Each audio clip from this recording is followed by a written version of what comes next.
I'm hungry. Gigutom ko. Gigutom ko. I'm hungry. Let's practice. Gi is a prefix indicating action done in the past or present or in the future. In this case, gigutom ko is in the present. Gutom means hungry. Ko means I.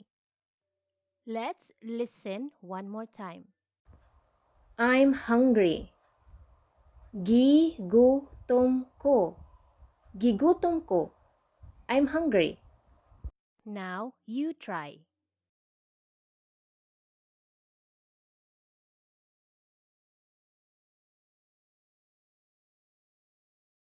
Yay! You just learned a popular Bisaya phrase. Don't forget to like, subscribe if you're very new, and comment. Visit me at www.cebuano101.com. See you there.